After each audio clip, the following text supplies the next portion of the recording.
नमस्कार दोस्तों, बहुत बहुत स्वागत है आपका स्वागत है नरेंद्र दान चंद निशुल्क क्लासेस में। आज की क्लास आप जरूर कंप्लीट देखिएगा क्योंकि आज की क्लास छायावाद के बारे में और मेरी जो फर्स्ट क्लास होती है वो सबसे ज़्यादा ज़बरदस्त इसलिए होती है क्योंकि मैं बिलीव करता हूँ कि छायावाद की या कोई भी काल हो उसकी प्रवृत्तियों और उसकी विशेषताओं के बारे में अगर जान लिया जाए तो पीछे की जो क्लासेस होती है वो इजीली समझ में आ जाती है। दूसरा ये भी आज की क्लास इसलिए भी आपको जरूरी है क्योंकि आज की क्लास कंप्लीट होने के बाद आप सबसे अंत में मैं कुछ बात करूंगा और आपको मूल्यांकन भी करना है इस क्लास का और कमेंट बॉक्स में बताना भी है कि वास्तव में आपको इस क्लास से कुछ फायदा हो रहा है अथवा नहीं हो रहा है। यह क्लास इसलिए भी जरूरी है क्योंकि मैं बहुत सिलेक्टेड मैटर डेली मैं यहाँ पे बोर्ड पे कंप्लीट एक मतलब डायग्राम की तरह लिख के लाता हूं और उससे आपको समझाता हूं ताकि कुछ स्टूडेंट्स को नोट्स बनाने में बड़ी आसानी रहती है। ठीक है, आज मैंने कुछ लिखा नहीं क्योंकि विद्वता प्रकट करना अलग चीज होती है और सिलेक्टेड मैटर बताना, एग्जाम में आने लायक बताना, वो अलग मैटर होता है। कुछ एक त्रुटियां रह जाती है कि कई बार हम सन बोलने की कोशिश करते हैं और सर्ग और सन पास पास लिखे होते हैं तो कई बार मुंह से कुछ और निकलता है, दिमाग में कुछ और चल रहा होता है, वो अलग मैटर होता है। तो आज के क्लास का आप मूल्यांकन बाद में कीजिएगा। हम जो है अंत में कमेंट्स देखेंगे आपके और मैं अंत में आपसे 5 मिनट बात भी करूंगा। तो सबसे पहले हम बात कर रहे हैं छायावाद के काल की। छायावाद का काल जो है वो 1918 से 1936 माना जाता है। पहला विवाद यहीं आता है कि सर जो छायावाद का काल है वो 1920 से 1938 तक भी माना गया है ना। 1920 से 1938 तक भी माना गया है। तो वो किसने माना है? वो माना है नगेंद्र ने। किसने माना है? वो नगेंद्र ने माना है 1920 से लेकर 1938 तक। तो हमें इस पर ज्यादा गौर नहीं करना है। मैं बात कर रहा हूं सर्वमान्य काल की। अब आप कहोगे सर ये सर्वमान्य नहीं है। सर्वमान्य काल तो जो है वो है सर 1920 से लेकर 1936, ये सर्वमान्य काल है। ठीक है, अब ये देखिए मैंने एक गलत लिख दिया। तो ऐसी गलतियां कई बार छोटी मोटी गलतियां हो जाती है। तो 1920 से 1936 है। आपको में से कुछ का ये कहना भी होगा। देखिए मैं आपको ऑथेंटिक किताब बताता हूं और हमारे आदरणीय डॉक्टर विवेक शंकर की किताब में भी यही लिखा हुआ है। वैसे मैं बता दूं ये 1918 से 1936 ही माना जाता है। अब आप कहोगे सर इसे साबित कीजिए। चलिए हम साबित करते हैं। सबसे पहले कि इसका प्रारंभ जो है वो 1918 से ही होता है कि नहीं होता है। तो हम इसके प्रारंभ की बात कर लेते हैं। देखिए आचार्य रामचंद्र शुक्ल ने भी जो है इसका प्रारंभ जो है वो कहां से माना है? 1918 से माना है। क्यों माना है? क्योंकि इस समय चाहे वो निराला हो, चाहे वो पंत हो और चाहे वो प्रसाद हो, इन तीनों की बात कर रहे हैं। इस समय इन तीनों की कुछ कविताएं आ चुकी थी, बिल्कुल आ चुकी थी। आप देखेंगे निराला की जो प्रसिद्ध कृति है जूही की कली। जूही की कली, इसका सन क्या है? 1916 के आसपास आ चुकी थी। ठीक है, इस रचना को महावीर प्रसाद द्विवेदी ने सरस्वती पत्रिका में छापने से इनकार भी कर दिया था। ठीक है, कुछ कमियां निकालते हुए। ठीक है, उसके बाद हम बात करें पंत की, तो पंत की जो पल्लव जो है उसकी कुछ कविताएं जो है वो भी 1918 के आसपास जो है वो छप चुकी थी। नहीं छपी थी क्या? बिल्कुल छप चुकी थी। उसके बाद हम बात करते हैं ये जो झरना है। ठीक है, झरना भी 1918 के आसपास की रचना माना जाता है। अब समस्या ये आती है कि कुछ किताबें ये कहती है कि झरना के जो प्रथम भाग है, प्रथम और द्वितीय। अब कहोगे सर झरना के 2 भाग है ही नहीं, तो मैं बता दूं प्रथम भाग कहीं कहीं संस्करण भी लिखा हुआ है। झरना का प्रथम भाग या फिर संस्करण, दोनों में से एक बात बता रहा हूं। कहते हैं कि जो प्रथम भाग में जो कविताएं हैं वो छायावादी तत्वों से परिपूर्ण नहीं है। उसमें छायावादी तत्व जो है छायावादी तत्व नहीं है, तो इसलिए वो मानने से इनकार करते हैं। जो आलोचना होती है ना कि भाई 18 से न मानकर इसको 20 से माना जाए, वो इसलिए भी होती है। वो कहते हैं कि प्रथम भाग में छायावादी तत्वों से परिपूर्ण कविताएं नहीं थी। इसका जो द्वितीय भाग आया था उसमें जो कविताएं थी उनमें क्या था? उनमें छायावादी तत्व था, उनमें छायावादी तत्व थे इस कारण से। लेकिन ओवरऑल हम बात करें तो हम ये कह सकते हैं कि 1918 के आसपास निराला, पंत और प्रसाद की कविताएं जो है वो आ चुकी थी, यानी छायावाद का उदय भी हो चुका था। अब समस्या कहां आती है? समस्या वहां आती है कि साहब 1920 तक सरस्वती पत्रिका जो थी, 1920 तक सरस्वती पत्रिका का संपादन महावीर प्रसाद द्विवेदी ने किया था। तो 1920 तक तो द्विवेदी युग चला था। 1920 तक तो द्विवेदी युग चला था, ये समस्या आती है। लेकिन देखिए ऐसा कभी नहीं होता कि साहब ये द्विवेदी युग चल रहा है और आज खत्म हुआ और सीधा यहां से इसके बाद में जो काल है वो जो है वो छायावाद स्टार्ट हो गया, ऐसा कभी नहीं होता। एक काल जब खत्म होने पे आता है तो दूसरे काल शुरू होने तक जो बीच में समय होता है वो एक ऐसे एकदम से तो होना नहीं है, तो हमें कुछ ना कुछ एक काल का निर्धारण करना होता है और वो समय जो होता है इसके बीच का ही समय होता है। और इसीलिए हमने क्या कहें कि भाई सर्वमान्य रूप से 1918 से 1936 का काल है उसे छायावादी काल कहा गया। तो ये तो है इसके प्रारंभ की बात। तो और हम एकदम सटीक मैंने उदाहरण दे दिए कि प्रारंभ जो है इसका क्यों माना जाता है, ठीक है। हाँ, अब बात करते हैं इसके अंत की। इसका अंत 1936 माना जाए या फिर 1938 माना जाए, छायावाद का अंत जो है 36 माना जाए या फिर 38 माना जाए। तो इस पर अगर मैं बात करूं तो आप देखें, आप इसके पीछे दो बड़े कारण दूंगा, उससे भी आपके क्लियर हो जाएगा। सबसे पहला कारण क्या है, आपको पता है 1935 में एक तरह से कहा जाए कामायनी जो मानवतावाद की स्थापना करती है, आनंदवाद की स्थापना करती है, कामायनी की रचना 1935 में हुई थी और ये अंतिम श्रेष्ठ छायावादी रचना अगर कहूं तो इसमें कोई अतिशयोक्ति नहीं होगी। दूसरा 1936 में प्रगतिशील लेखक संघ जो था, प्रोग्रेसिव है ना, प्रगतिशील लेखक संघ की स्थापना भी हो चुकी थी, ठीक है।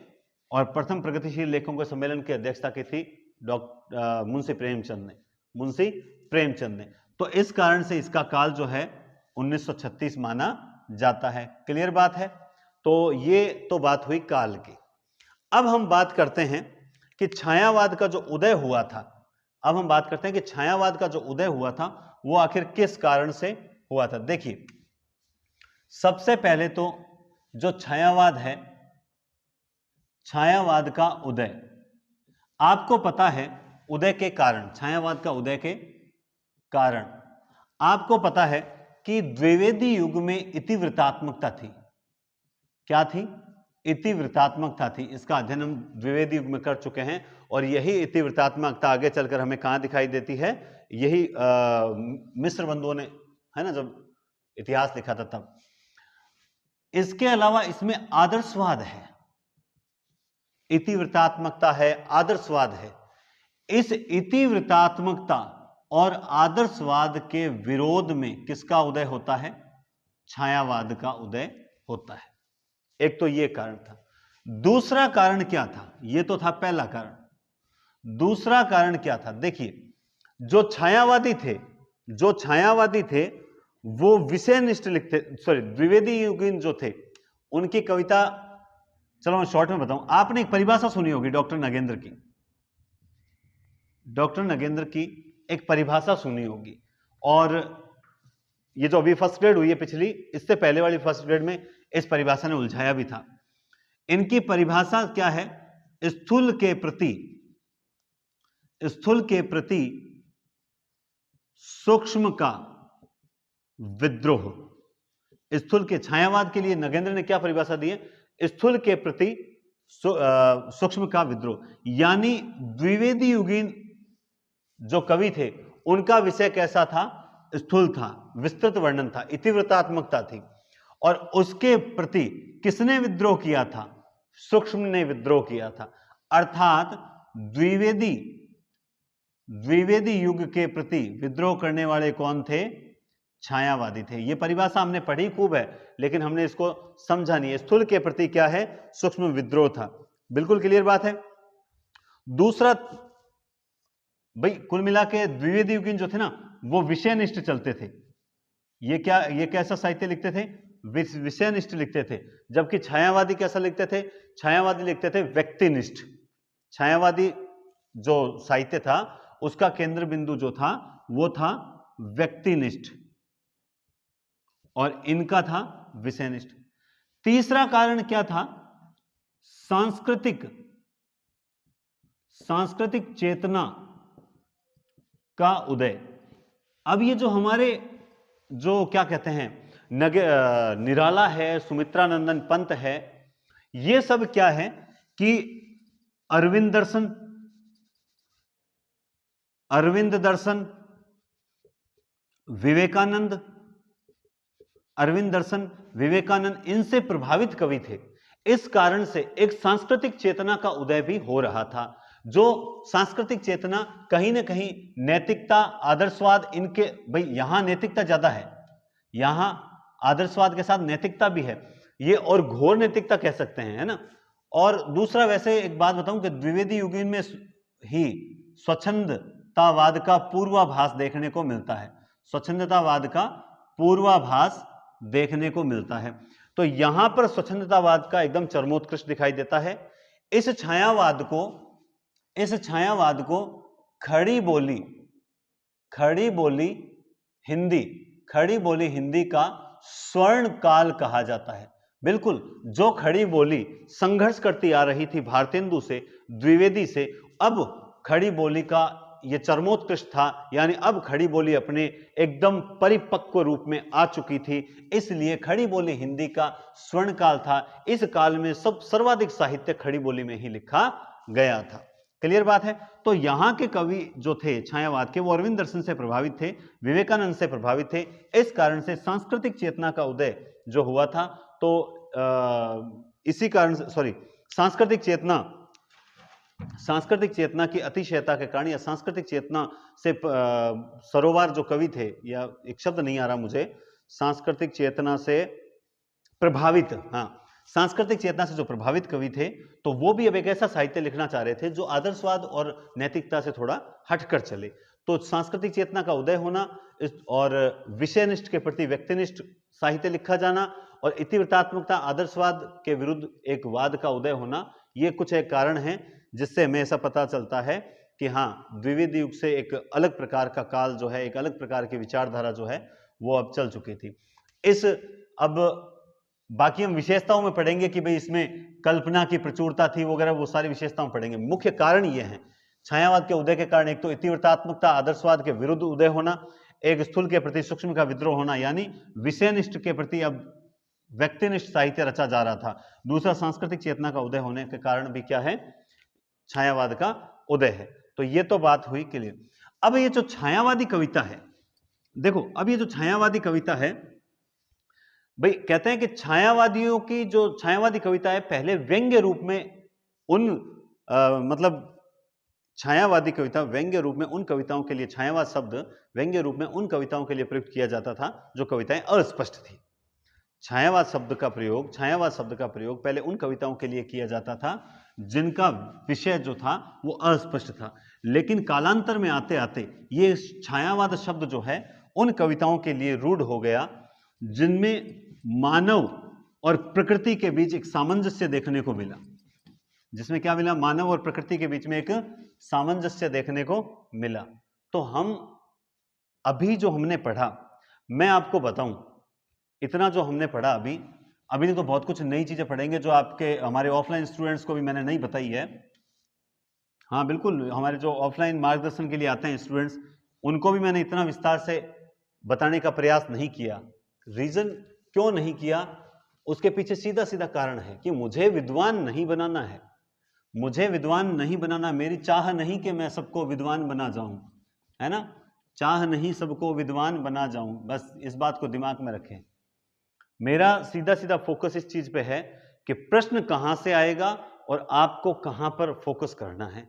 अब ये जो चीजें बताई उदय के कारण, सर आपको कैसे पता ऐसे नहीं आ सकते प्रश्न, वो पूछ रहे कि भाई छायावाद के उदय में निम्न कारणों में से कौन सा कारण नहीं था, इस प्रकार के प्रश्न आ भी तो सकते हैं। देखो आने को तो फिर अगर बात करो ना तो फिर कुछ भी आ सकता है, लेकिन ऐसे प्रश्न नहीं आते हैं, आपको दिमाग में रखना भी पड़ेगा, क्योंकि छायावादी काल बहुत बड़ा काल है और इसमें प्रश्न इतने बनते हैं कि आप आराम से कहीं पर भी, हाँ जी देखिए आज तो ठंड का प्रकोप देख सकते हैं आप, है ना, ठंड का प्रकोप देख सकते हैं, ठंड का प्रकोप की शाही भी जम रही है ना।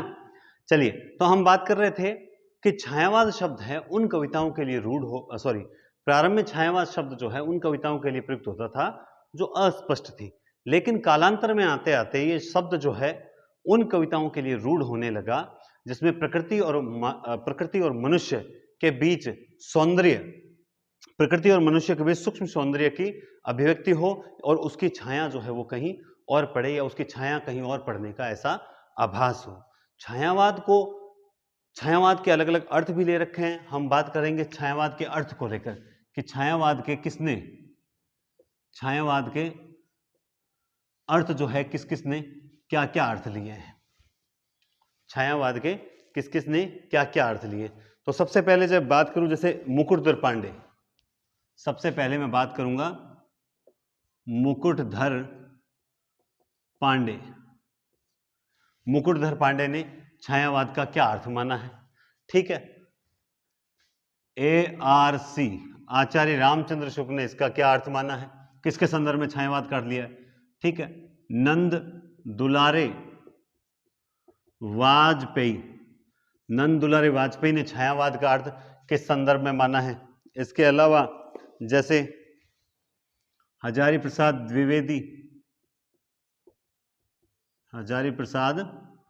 द्विवेदी इन्होंने, उसके बाद हैं सुशील कुमार,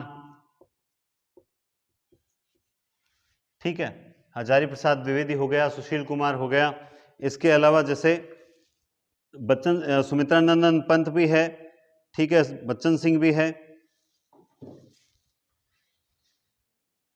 3 4 5 सुमित्रा नंदन और पंत, और एक और लिख लेते हैं बच्चन सिंह, बस, ठीक है।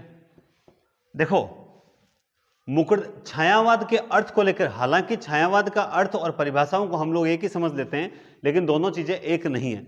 छायावाद का अर्थ मुकुटधर पांडे ने जैसे लिखा है रहस्यवादी प्रवृत्ति, यानी सीधा मैं रहस्यवादी प्रवृत्ति क्यों बोलूं, रहस्यवाद, यानी इसका अर्थ लिया है रहस्यवाद के संदर्भ में। कहीं ना कहीं उन्होंने माना है कि रहस्यवाद ही आधुनिक संदर्भ में छायावाद है। और बिल्कुल छायावादियों की जब विशेषताएं करेंगे तब हम देखेंगे कि छायावाद में रहस्यवाद की भावना भी अपने आप में दिखाई देती है, ठीक है। इसके बाद इन्होंने जो माना है अभिव्यंजनावाद का विलायती संस्करण ARC ने अभिव्यंजनावाद का विलायती संस्करण माना है, और इसको किसके संदर्भ में लिया, फेंट समेटा, ये अंग्रेजी एक आंदोलन था उसके संदर्भ में इसका अर्थ लिया फेंट समेटा। और इसी कारण से देखना आगे हजारी प्रसाद द्विवेदी जो परिभाषा जो बोलेंगे उसमें इस चीज का विरोध भी करेंगे। अब बात आती है नंद दुलारे वाजपेयी ने इसका अर्थ लिया युग बोध के संदर्भ में, ठीक है। नंद दुलारे वाजपेयी ने जो अर्थ लिया है वो किसके संदर्भ में लिया है, युग बोध के संदर्भ में लिया है। अब बात आती है हजारी प्रसाद द्विवेदी, ठीक है, तो इन्होंने लिया है व्यंग्यार्थ प्रधान शैली में। फिर आता है, चलो लिख देता हूं साथ साथ ही, व्यंग्यार्थ प्रधान शैली।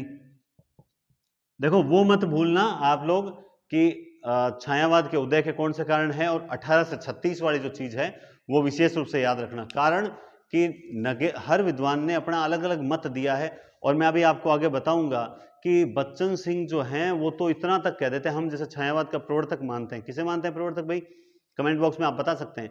हम छायावाद का प्रवर्तक मानते हैं, किसको मानते हैं, हम मानते हैं जयशंकर प्रसाद को।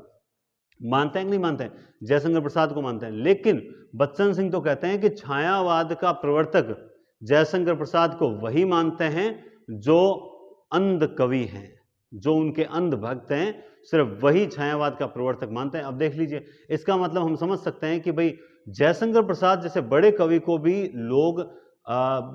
की भी लोग आलोचना कर देते हैं, तो नरेंद्र दान चारणसिंह जी क्या है कि नहीं। हाँ बिल्कुल, जो आलोचना कहते हैं कि सर आप मुझे वो पिछले वीडियो में जो कुछ कमेंट्स हैं उस पर मुझे जवाब देना था आज। चलिए पहले तो एक बात करते हैं, अस्पष्टतावाद। पहली बात तो जो पिछले वीडियो में जो बोला कि सर आप जो है व्याख्याता के मुकाबले पढ़ा नहीं रहे हो, मुझे बताइए आप कैसे तय कर सकते हैं कि ये व्याख्याता के मुकाबले नहीं पढ़ा रहा है या फिर सेकंड ग्रेड के स्तर का ही पढ़ा रहा हूं। ये तय नहीं कर सकते आप। क्यों नहीं तय कर सकते, क्योंकि आपने सिलेबस ही ढंग से नहीं पढ़ा है। जिसने सिलेबस ढंग से पढ़ा है वो बिल्कुल नहीं कह सकता कि मेरी क्लास व्याख्याता के अकॉर्डिंग नहीं है।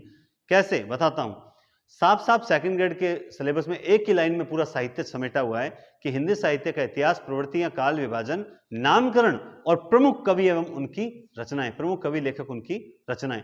तो जो केवल रचनाएं बताई जाती है, प्रवृत्तियां बताई जाती है, वो तो सीधा सीधा किस पर होता है, वो तो होते सेकंड ग्रेड के। अब जो मैं किसी रचना में कितने भाग है, कितने सर्ग हैं, कितने अध्याय हैं, इस तरह की बातें बताता हूं, किसने किस रचना के बारे में क्या सेंटेंस बोला है, ये सारी चीजें किसके अकॉर्डिंग है, फर्स्ट ग्रेड के अकॉर्डिंग है। अब कोई चाहे कि मैं साहित्य में डूबता चला जाऊं, तो ऐसा पॉसिबल नहीं है। ऐसा इसलिए नहीं हो सकता क्योंकि हमें एक सिलेबस को क्राइटेरिया लेकर चलना पड़ता है कि हाँ, लगभग ऑलमोस्ट स्टूडेंट जो हैं वो उस चीज को समझते हुए चले और उनके नोट्स भी बनते हुए चले, ठीक है। और जो विद्वान है, अपने आप को विद्वान समझते हैं, और जो हमारी क्या कहते हैं कि आपकी क्या ओछी मानसिकता को दर्शाता है, ऐसा कुछ कमेंट था, कमेंट्स डिलीट कर देते हो, तो फालतू कमेंट्स जो होंगे वो डिलीट कर दिए जाएंगे, इसमें कोई दिक्कत बात नहीं। रही बात गलतियां स्वीकार करने की, नरेंद्र दान चरण गलतियां बिल्कुल स्वीकार करता है कि अगर कोई मिस्टेक हो जाती है तो वो मिस्टेक में स्वीकार करता हूं, ठीक है, कि हाँ भाई ये गलती रह गई, इसको अगले वीडियो में सुधार देंगे, या फिर टेलीग्राम चैनल पर मैं उस गलती को के लिए कमेंट कर देता हूं, तो आप नहीं देखते, वो आपकी गलती है। दूसरी बात, अब जैसे किसी ने एक कमेंट किया था, हमारे आदरणीय स्टूडेंट हैं, वो भी स्टूडेंट हैं मगर आदरणीय है, कैसे, वो कहते हैं गुरुजी आधुनिक काल में उलझ रहे हो। देखो, मैं उलझ रहा हूं या नहीं उलझ रहा हूं, क्या करना है, आरपीएससी ने एग्जाम लिया, मैं उलझा नहीं था, बात खत्म हो गई।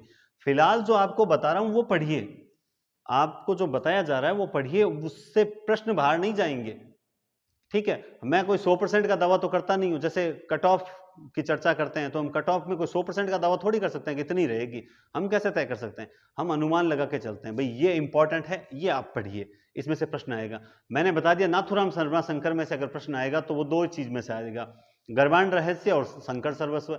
गर्भांड रहस्य में क्या वर्णन है वो मैंने फर्स्ट ग्रेड के अकॉर्डिंग बता दिया। शंकर सर्वस्व में देशभक्त वीरों मरने से नेक नहीं डरना होगा, वो पंक्ति आएगी, तो वो भी मैंने बता दी।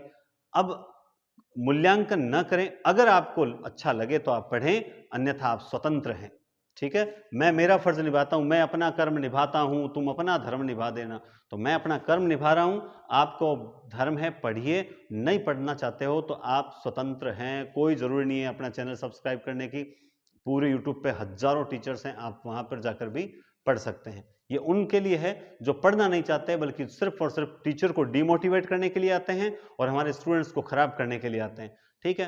पढ़ रहे हैं, मैं उनको पढ़ा रहा हूं, बस उनसे वादा किया कि मैं पूरा सिलेबस करवा दूंगा और मैं पूरा सिलेबस करवा भी दूंगा, ठीक है। तो छायावाद का अर्थ, जैसे मुकुटधर पांडे रहस्यवाद में लेते हैं, एआरसी कहते हैं कि अभिव्यंजनावाद का विलायती संस्करण है ये छायावाद, ठीक है। और फेंट समेटा से इसका अर्थ लिया गया है। नंद दुलारे वाजपेयी ने इसका अर्थ जो है युग बोध से जोड़कर लिया है। हजारी प्रसाद द्विवेदी ने इसका अर्थ लिया है व्यंग्यार्थ प्रधान शैली के रूप में। तो सुशील कुमार ने इसका अर्थ लिया है अस्पष्टतावाद। सुमित्रा नंदन पंत जो हैं उन्होंने इसका अर्थ किसमें लिया है, सौंदर्य की छाया। किसमें लिया है, सौंदर्य की छाया। वो बोल, परिभाषाएं अलग है, ध्यान रखना, सौंदर्य की छाया। और बच्चन सिंह ने लिया है स्वच्छंदतावाद। तो ये कुछ अर्थ हैं। अब मान लो भाई छायावाद के क्या क्या अर्थ माने, तो इन्होंने माना है स्वच्छंदतावाद का दूसरा नाम है, कोई कहते हैं ये सौंदर्य की छाया है, कोई कहते हैं अस्पष्टतावाद है, कोई कहते हैं ये व्यंग्यार्थ प्रधान शैली में जो काव्य लिखा गया वही छायावाद है, कोई युगबोध कहता है, कोई फेंट समेटा से लेता है, कोई रहस्यवाद लेता है। तो सबने अलग अलग अर्थ लिए हैं, ठीक है। अब बात करते हैं कुछ परिभाषाओं की। अब बात करते हैं कुछ परिभाषाओं की। परिभाषाओं की बात करने से पहले मैं इसको मिटाना चाहूंगा, ठीक है। मिटाना इसलिए चाहूंगा क्योंकि ये बाद में क्या है, फिर मिटेगा नहीं, मिटाना जरूरी है, फिर मिटता नहीं है, फिर बहुत, चलिए अब आसानी से मिट गया। हाँ जी, अब छायावाद से संबंधित कुछ परिभाषाएं देखिए। अब इससे क्या होता है, मैं जो मिटा रहा हूं और सीधा मैं लिख रहा हूं और मिटा रहा हूं, इससे क्या होता है, स्टूडेंट्स को नोट्स बनाने में बड़ी दिक्कत होती है।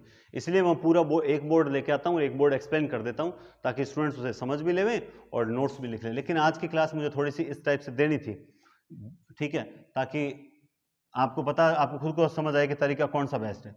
तो अब हम सबसे पहले लेते हैं डॉक्टर नगेंद्र की परिभाषा। डॉक्टर नगेंद्र ने कहा था छायावाद स्थूल के प्रति सूक्ष्म का विद्रोह है। ये परिभाषा किसने दी थी? ये दी थी डॉक्टर नगेंद्र ने। किसके बारे में दी थी? ये दी थी छायावाद के बारे में।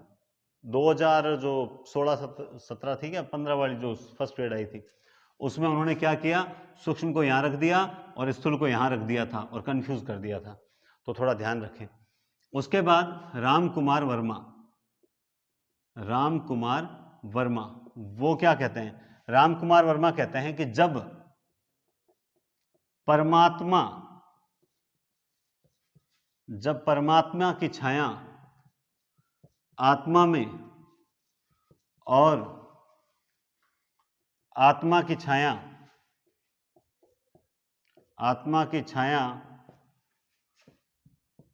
परमात्मा में पड़ती है, तब छायावाद की सृष्टि होती है। ठीक है। उसके बाद हम बात करते हैं रामविलास शर्मा की, लिखते हैं रामविलास शर्मा। ये क्या कहता है कि छायावाद जो है, छायावाद स्थूल के प्रति, कई लोग सोच रहे होंगे मैं परिभाषा गलत लिख रहा हूं, है ना, स्थूल के प्रति सूक्ष्म का विद्रोह ही नहीं बल्कि थोथी नैतिकता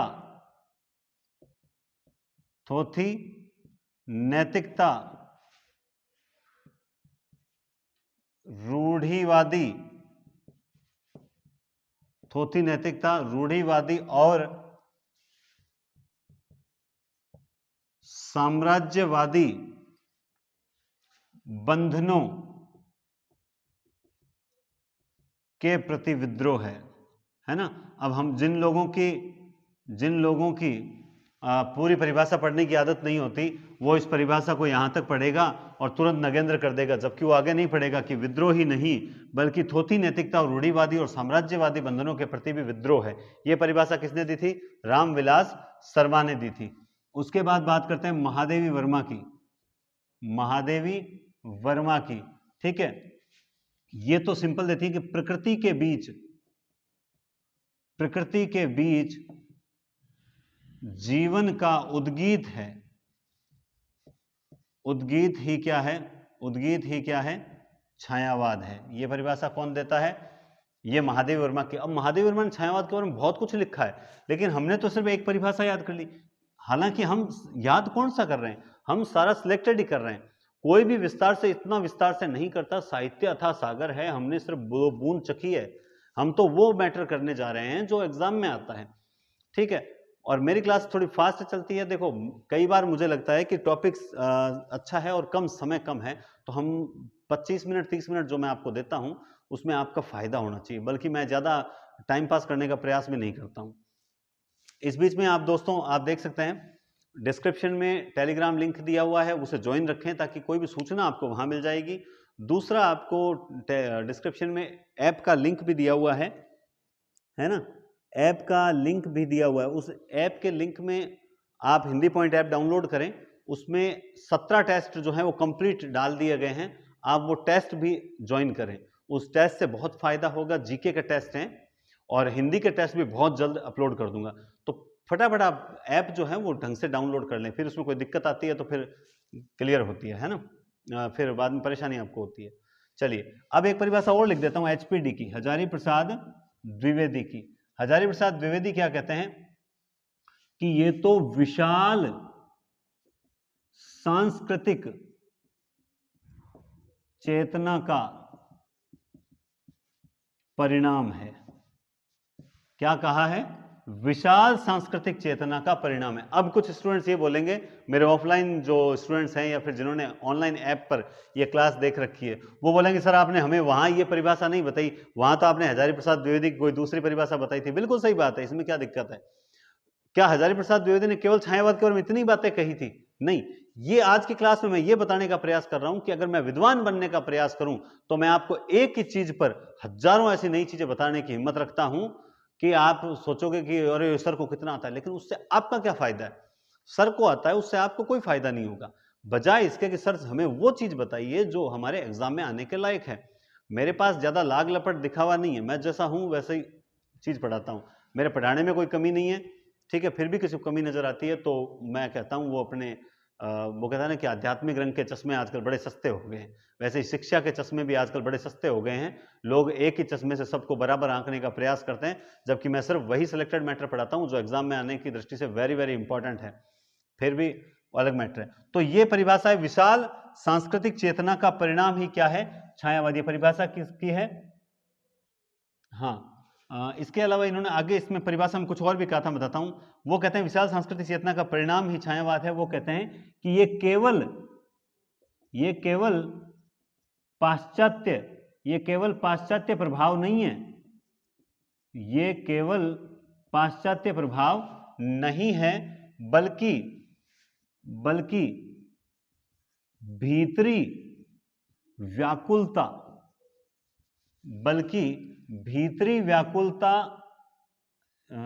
हाँ, भाषा शैली में अपने विशाल सांस्कृतिक चेतना का परिणाम है। ये केवल पाश्चात्य प्रभाव नहीं है बल्कि भीतरी व्याकुलता का नवीन भाषा शैली। अब ऐसी परिभाषाएं है ना बड़ी बड़ी थोड़ी भूल जाते हैं। भाषा शैली में अपने को अभिव्यक्त करना है। छायावाद केवल पाश्चात्य प्रभाव नहीं है बल्कि भीतरी व्याकुलता का नवीन भाषा शैली में अपने को अभिव्यक्त करना है। यह परिभाषा किसकी है? यह परिभाषा किसकी है? यह परिभाषा एचपीडी की है। किसकी परिभाषा है? यह परिभाषा एचपीडी की है। एक सेकंड, थोड़ा सा अर्जेंट खोलें। हेलो, हाँ खुश रहो। हाँ बिल्कुल, अगर आ सकते हो बारिश में तो आ जाना, देख लेना, और नहीं आओ तो कोई दिक्कत वाली बात नहीं है ना, दूर से हो तो देख लेना। हमारे ऑफलाइन वाले हैं स्टूडेंट्स बोल रहे हैं सर बारिश आ रही है, आए कि नहीं आए, तो कोई दिक्कत नहीं है। देखो कई बार मिस होती है तो कोई दिक्कत नहीं है, अभी विज्ञप्ति नहीं है, आराम से पढ़ो, रिलैक्स होकर पढ़ो, टेंशन लेने की बिल्कुल ज़रूरत नहीं है ना। तो टेंशन लेने की बिल्कुल भी ज़रूरत नहीं है, आप देख सकते हैं। तो एचपीडी ने यह परिभाषा दी थी कि भाई छायावाद विशाल सांस्कृतिक चेतना का परिणाम है, केवल पाश्चात्य प्रभाव नहीं है बल्कि भीतरी व्याकुलता का नवीन भाषा शैली में अपने को अभिव्यक्त करना है। दोस्तों ये परिभाषा मैंने अपने ऑफलाइन स्टूडेंट्स और ऐप पर जो स्टूडेंट्स मार्गदर्शन ले रहे हैं, मैं उनको भी मैंने ये परिभाषा नहीं बताई। रीजन वाई, क्यों नहीं बताई मैंने इसलिए नहीं बताई कि मुझे उनको विद्वान नहीं बनाना है, मुझे उनको सिलेक्शन देना है, मुझे चाहिए उनका सिलेक्शन, मुझे आपका चाहिए सिलेक्शन। इसलिए मैं आपको वही मैटर बताने का प्रयास करता हूं जो एग्जाम की दृष्टि से वेरी वेरी इंपॉर्टेंट है। आप ये ना समझे कि सर हमें गलत बता रहे हैं। आज मेरे ऑफलाइन स्टूडेंट्स भी कमेंट करें कि क्या मैंने आपको ये परिभाषा बताई थी, आप खुद बताएं क्या मैंने आपको ये परिभाषा बताई थी, क्या मैंने आपको जो छायावाद के उदय के कारणों में मैंने ये बताया था क्या कि जो पंत निराला जो हैं वो सांस्कृतिक चेतना के उदय के कारण, मतलब अरविंद दर्शन से प्रभावित, विवेकानंद से प्रभावित होने के कारण एक ऐसा साहित्य लिख रहे थे जो इतिवृत्तात्मकता के विरुद्ध था, आदर्शवाद के विरुद्ध था, नैतिकता के विरुद्ध था। मैंने उनको ये नई चीज नहीं बताई, क्योंकि जो चीज काम की है हम सिर्फ वही करेंगे। और अगर आप ढंग से पढ़ते रहोगे, हाँ, मेरे एक आदरणीय मित्र ने मुझे लिखा कि सर अगर आप व्याख्याता के मुकाबले नहीं करवा सकते तो आप व्याख्याता लिखते क्यों हो। बिल्कुल मैं उसको जवाब देना चाहता हूं मित्र को, मैं बिल्कुल भी, मैंने ब्लॉक नहीं किया, क्योंकि ब्लॉक नहीं बल्कि मैं जवाब देना चाहता हूं।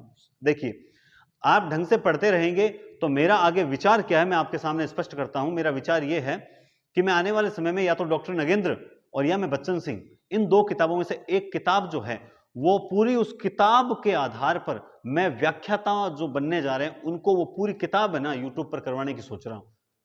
समझ आई बात? तब मैं बहुत अच्छे से विस्तार से सिर्फ चर्चात्मक क्लासेस रखेंगे, उसमें बोर्ड का इस्तेमाल कम होगा, जबकि आप सबको बढ़िया तरीके से नोट्स भी प्रोवाइड करें। क्या ऐसा किसी ने किया है? क्या नहीं किया है? आप केवल एक आध क्लास पे आपने आके देखी और लिखा बोला ये क्लास में, हाँ मैं कहता हूं कई क्लासेस बोरिंग होती है, कई क्लासेस में ज्यादा कुछ मैटर होता ही नहीं है समझाने लायक, तो वो बोरिंग हो जाती है, तो उसमें हमारा योगदान नहीं होता। दूसरा, कई बार मानसिक थकान ज्यादा रहती है, ठीक है, सुबह से दौड़ते हैं तो मानसिक थकान रहती है, तो थकान के कारण क्या होता है कि बस फटाफट क्लास होती है वो खत्म की जाती है कि भाई सिलेक्टेड मैटर बता दिया जाए। धीरज धर्म मित्र अरुणारी, है ना, आफतकाल पर किए सारी। तो धैर्य को परखना चाहिए कि हाँ थोड़ा धैर्य रखें। सर की कुछ क्लासेस अच्छी हैं, कुछ बोरिंग होगी तो कोई बात नहीं। इसमें यह ना सोचें कि चरण साहब जो हैं वो देखो, मैं का भाव तो छायावादियों में बहुत था। छायावादियों की एक विशेषता भी मैं बताता हूं, चलो आपको, वहीं पर मैं मेरी चर्चा को कंटिन्यू करूंगा, है ना। आप कहोगे आज सर गुस्से में हैं, अरे गुस्सा नहीं है सर, मैं बताने का प्रयास कर रहा हूं कि आपको सिर्फ सिलेक्टेड मैटर पढ़ना है।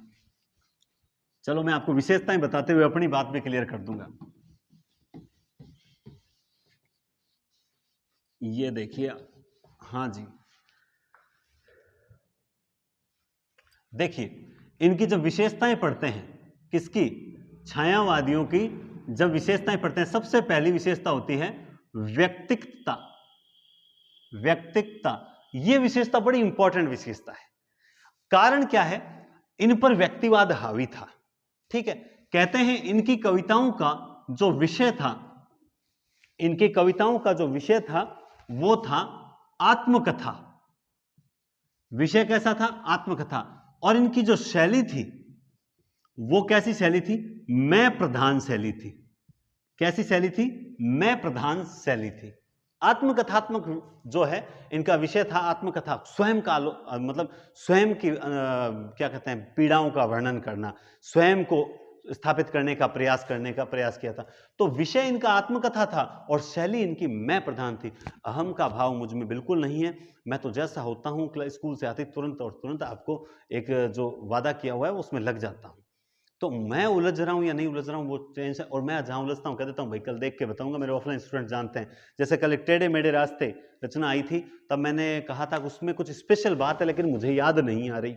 तो हालांकि ग्रुप में डाल दिया था स्टूडेंट ने कि सर उसमें जो एक ऐसे पिता की कहानी है जिसका वो जो खुद सामंतवादी होता है, उसका एक बेटा साम्यवादी होता है, एक बेटा जो होता है वो गांधीवादी होता है और एक बेटा आतंकवादी होता है। तो उसमें उस चीज का वर्णन था जो मुझे याद नहीं आया था, बाद में ग्रुप में डाल दिया गया था।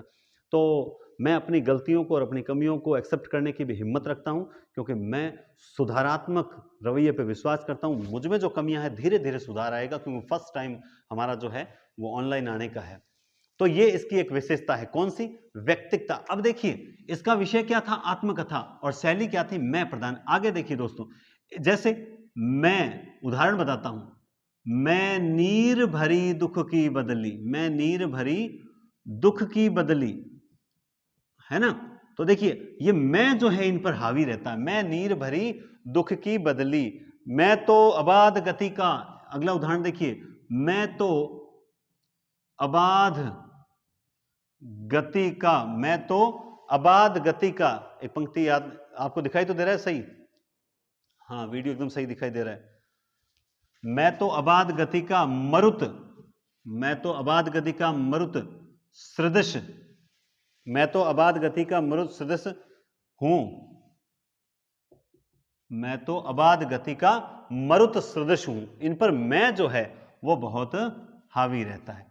दूसरी, या फिर इस व्यक्तिकता है ना, इसको मैं यूं भी कह सकता हूं, आत्म अभिव्यक्ति।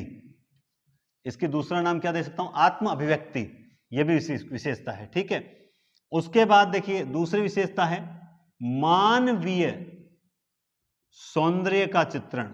मानवीय सौंदर्य का चित्रण, बिल्कुल आप देखेंगे इस विशेषता से परिपूर्ण रचना कामायनी है ना, उसमें मानवतावाद की स्थापना भी होती है, मानवीय सौंदर्य से परिपूर्ण चित्रण, ठीक है। उसके अलावा आप इसमें ये एक बहुत अच्छी है, नारी, नारी का जो चित्रण है, अभी फोन स्टूडेंट्स के काफी आ रहे हैं,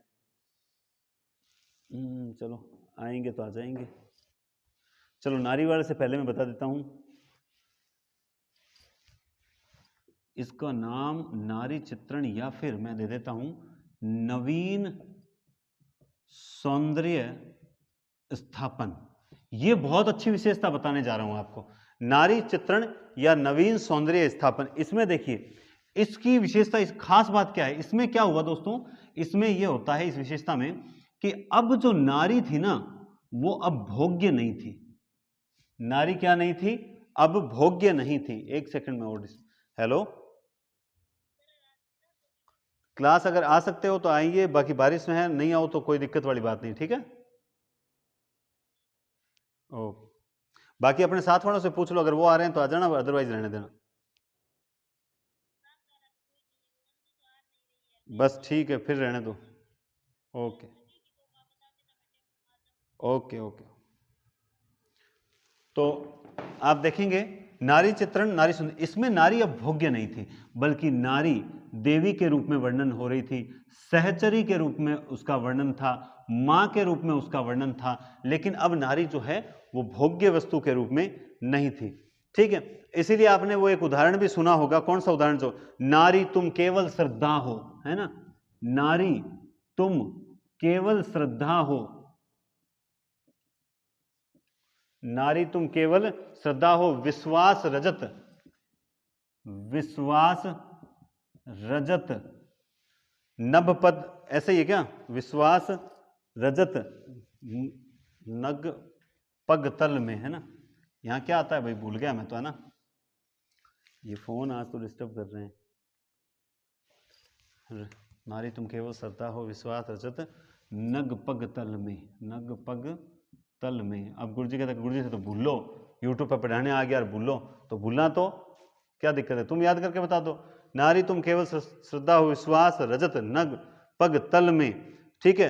पीयूष स्रोत सी बहा करो, पीयूष स्रोत सी बहा करो, पीयूष स्रोत सी बहा, जीवन के सुंदर, पीयूष स्रोत सी बहा करो जीवन के सुंदर, पीयूष स्रोत जीवन के सुंदर समतल में, समतल में पीयूष स्रोत।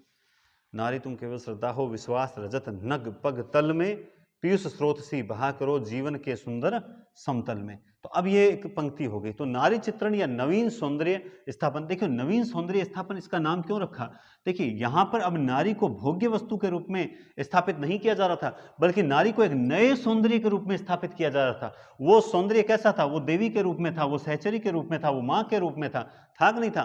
तो ये अपने आप में बहुत विचित्र विशेषता। अब आप कहोगे सर ये जो विशेषता क्या आपने अपने ऑफलाइन इंस्टीट्यूट को बताई, मैंने उनको भी नहीं बताई, मैंने उनको सिर्फ नारी के बारे में बताया कि नारी भावना कैसी थी, है ना। और नारी को अब श्रेष्ठ माना जा रहा था, बिल्कुल, चाहे वो कामायनी हो, चाहे फिर वो महादेवी वर्मा ने लिखा हो, कोई भी साहित्य लिखा गया हो, ठीक है। इसके अलावा जैसे चौथी विशेषता है स्वच्छंद, स्वच्छंद काव्य लिखा जा रहा था, ठीक है। इसके अलावा इनमें जिज्ञासा की भावना थी। कैसी भावना थी दोस्तों, जिज्ञासा की भावना थी। इसके अलावा दोस्तों इसमें कैसी भावना थी, रहस्यवाद, रहस्यवाद का प्रभाव भी इनके काव्य में देखने को मिलता है, ठीक है। जिज्ञासा की भावना थी, स्वच्छंदतावादी काव्य था, रहस्यवाद का प्रभाव भी देखने को मिलता है, बिल्कुल आपको दिखाई दे रहा है, कोई दिक्कत वाली बात नहीं है, ठीक है। और राष्ट्रीयता भी थी, वेदना की अभिव्यक्ति भी है, राष्ट्रीयता भी थी, क्या थी, राष्ट्रीयता भी थी, और वेदना की अभिव्यक्ति भी थी, वेदना की अभिव्यक्ति भी थी। इसके अलावा इसमें कल्पनाशीलता भी थी, कल्पनाशीलता भी थी, इसमें क्या थी, कल्पनाशीलता भी थी। तो आपको यह भी आपको थोड़ा सा ध्यान रखना पड़ेगा, ठीक है।